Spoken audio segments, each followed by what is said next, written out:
At an opera house in Budapest, Hitman Joe pretends to be a normal theatergoer while keeping an eye on his target and the bodyguards that protect him. Once everyone is on their seats and the show begins, Joe makes his way upstairs. Minutes later, a bodyguard notices a shoe behind a curtain and checks it out, but it's a trap by Joe, who suddenly kills him with a knife and hides the body behind the curtain. Joe moves through the corridor and shoots the other bodyguard before finding his target at the balcony. The man offers to pay triple the amount of his current payment, but Joe turns him down and shoots him in the head. He asks the guy's date to stay silent and the woman runs away. Then he looks at the stage and for a second he meets the eyes of Maze, the star of the show. He decides to leave, but on his way out, he starts having a headache and feeling dizzy. Downstairs, another bodyguard sees the woman run away and tries to contact his boss. When he gets no answer, he rushes to investigate and finds all the bodies. At that moment, the security team sees him with a gun and gets ready to arrest him, so the bodyguard opens fire. He only manages to kill one officer because the other hides to call for help. Next, the bodyguard hides in the balcony, and when the officer comes after him, he gets shot through the door. Suddenly all the lights are turned on in the theater and the bodyguard decides to jump off the balcony, landing in the middle of the stage. The dancers and the public immediately panic and begin to run away while another officer appears at the balcony to shoot down the bodyguard from afar. Maze is running away with the others, only for the panicking crowd to accidentally push her to the ground, making her drop her phone and stomping on her hand and feet in the process. At that moment, Joe sees her and picks her up together with her phone to take her outside. As soon as he puts her down, he starts having a headache again, so he waits for Maze to get distracted and disappears. When he gets home, Joe realizes he still has Maze's phone. He takes some medicine and tons of alcohol before going to bed. The next day, Joe goes to see the doctor, who runs a bunch of tests and theorizes Joe may be suffering the effects of years of head trauma. The test's results will be ready later, but the doctor already advises Joe to start thinking about getting a new job. Afterward, Joe visits his handler and close friend Zvi, who also thinks Joe needs a vacation and to meet someone special. After lots of hesitation, Joe goes to the dance studio to give Maze back her phone. She's very grateful and gives him her number while flirting with him. On his way out, Joe throws the number in the trash, but he quickly regrets it and takes it back. In the evening, he very awkwardly texts Maze and they agree on a date. They end up having dinner together and have a wonderful time, although Joe never reveals his real job. For the next few days, Joe divides his time between dating Maze and doing more mercenary missions in different places like France, Romania, Austria, and Switzerland. His relationship with Maze grows serious and they start spending their nights together. Sadly, the headaches never stop and the medicine isn't as effective anymore. When the test results are finally ready, the doctor has bad news for Joe. He has a neurodegenerative brain disorder. There's no cure for it, which means Joe only has 3 months left to live. Stuck in a state of shock, Joe turns down the doctor's offer of palliative care and therapy. Instead, he goes home and starts researching the illness online. There are many videos of people losing control of their limbs and information confirming there's no cure. Joe grabs a gun and considers ending things, but he reminds himself to think of Maze. He opens a secret safe in the floor and takes out all his money, then he grabs all his weapons and throws them in the river. The following day, Joe goes to see Zvi and says he wants to offer $2 million for his own head. He would have self-deleted, but life insurance won't pay for that, and he wants Maze to get the insurance money. However, Zvi refuses to put a contract on his best friend, no matter how much he pays. Afterward, Joe goes to see Antoinette, who also used to be an assassin and nowadays she works as a handler. Her bodyguard is Max, a killer known for his brutality. Antoinette has a personal grudge against Joe because he killed her father even though he mentored him, so she's delighted to put a contract on his head. Since Joe still has a few things to do, he asks her to activate the mission at midnight. After Joe leaves, Antoinette checks the assassin app to choose the hitman for this mission. First, she contacts Lovedal, who is in Switzerland finishing a different contract. When he sees the message, he turns the mission down, saying $2 million isn't worth it. Next, the messages goes to Goyang and his gang, who are at a karaoke bar in Prague. The gang has been hiding as workers all along and now they reveal themselves to kill their targets in just a few seconds thanks to teamwork. Goyang is happy to accept Joe's contract. Just in case, Antoniette also sends it to the Langos brothers, who are killing a guy by tying him to their bikes and pulling at the same time to split his body. That night, Joe meets with Maze, unaware Max is following them. Joe breaks up with her and Maze gives him one last kiss before leaving in tears. Then Joe goes home and starts drinking while recording a message for Maze with the whole truth. He intends for it to arrive after his death, however he presses the wrong button and sends it now before it's done. While Maze hears the message, Joe gets a call from his doctor, who drops big news: Joe's test results got mixed with another patient's.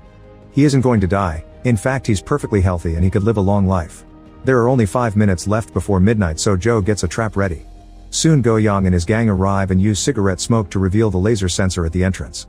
They easily dodge it and go further inside while Joe speaks from his hiding spot, saying he's canceling the contract.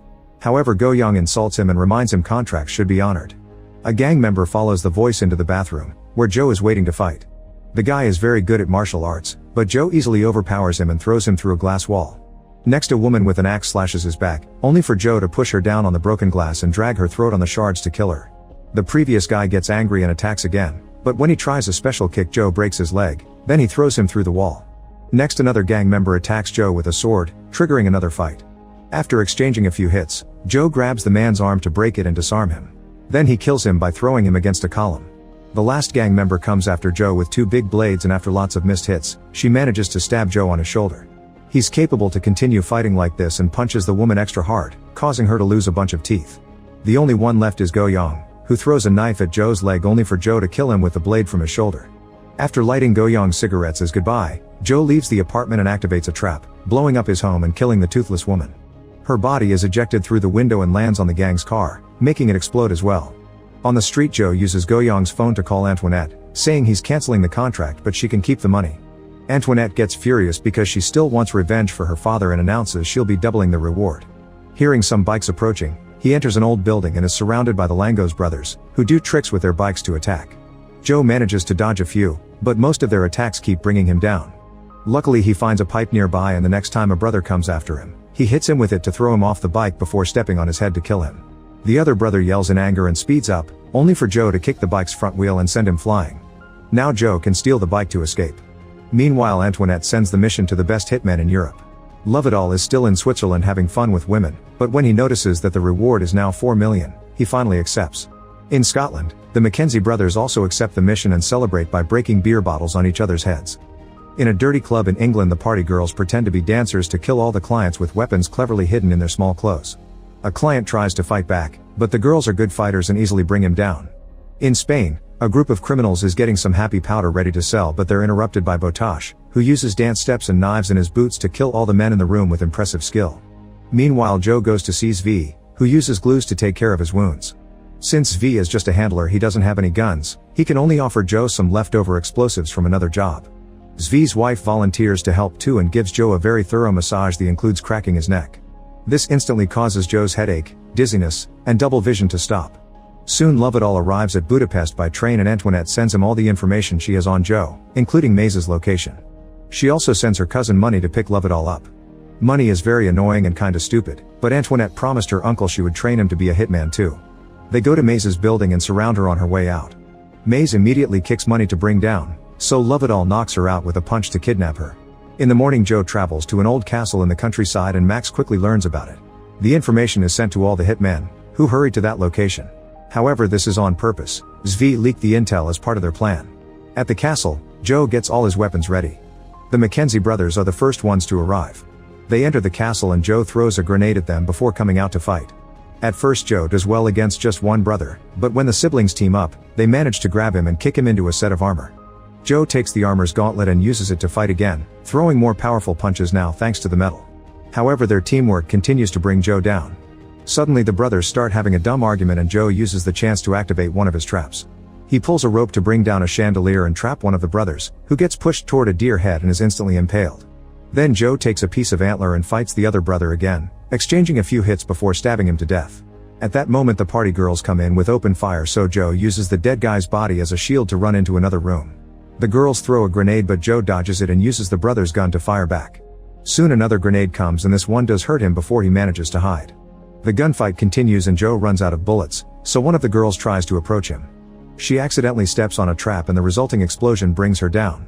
Joe immediately drags her body to a corner and activates her grenades before throwing her at the other woman so that the explosion kills them both at the same time. Joe manages to steal their gun before the explosion sends him flying through a door. Botash is waiting for him and quickly disarms him before putting on his earbuds so the music can guide his moves.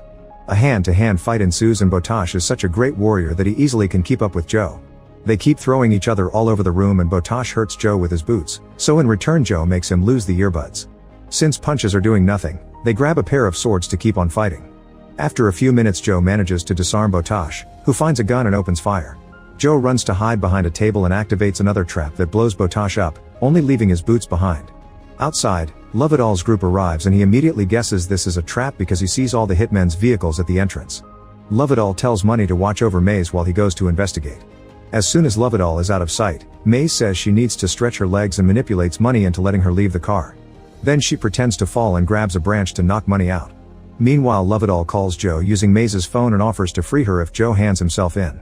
They're forced to hang up when Max arrives with a whole armed team. They enter the castle and begin looking around while being careful to avoid any traps. Joe is hiding in the shadows and activates an explosive that brings down half the team. Then Joe sneaks around to stab a soldier and take his gun, using it to kill the other guys in the room and escape through the back door. Lovedoll is waiting for him in the garden and makes him drop the gun. Before they can reach a deal, Maze appears in Money's car and runs over Lovedoll before opening the door for Joe. The couple escapes together while Max's remaining men try to open fire to no avail. On the road, Joe finally tells Maze everything about the illness mix-up and his real job. He explains he kills criminals and not civilians. He also swears he's retiring. Maze is glad to hear that because she's pregnant. As they agree to work things out, Maze passes out and Joe discovers a bullet wound in her neck. He decides to ditch the car and carries Maze to the nearest building, which happens to be a church. Thankfully, the bullet only grazed Maze's body and she quickly wakes up. Joe is so relieved that he asks her to marry him and she agrees. The local priest is skeptical because they don't have a marriage license, there are no witnesses, and neither of them are Catholic. In the end, he agrees to do it if they give confession. The poor priest ends up horrified to hear all of Joe's assassinations, but when Joe explains he wants a second chance in life to be a father, the priest agrees to give him redemption as long as he swears to retire. The humble ceremony begins and Joe uses a grenade pin as a ring. They're interrupted by Lovedoll, who opens fire. Joe tackles Maze to save her and the priest is shot instead. Suddenly a grenade is thrown inside the church and the explosion causes enough smoke for Joe and Maze to escape with the priest. The explosive came from Max, who starts arguing with Lovedoll over whose contract this is. While in the back room the couple takes care of the priest's wound, Lovedoll opens fire and manages to bring a few of Max's men down. Joe soon comes back and shoots a few soldiers down as well. Grenades keep falling and exploding, which start a small fire. When Lovedoll tries to fight a soldier hand to hand, Max throws another explosive that makes a scaffolding fall and trap Lovedoll. Max then starts searching the church, killing his last man because he's injured. Joe tries to surprise him from behind and they end up in a standoff, only for Joe to discover he's run out of bullets. A smug Max announces he's won, but before he can shoot, Maze blows up his head first. In the meantime, Antoinette gets her things ready to leave the country. Zvi shows up to announce she broke the rules just like her father and shoots her in the head. Sometime later, Joe and Maze have a proper wedding with the now recovered priest and all their friends. Joe is ready to start his life as a retired man, but Maze realizes raising a kid is very expensive and tells her husband to maybe do a couple more jobs. Make sure to subscribe and turn on notifications so you can watch more videos like this. Thanks for watching.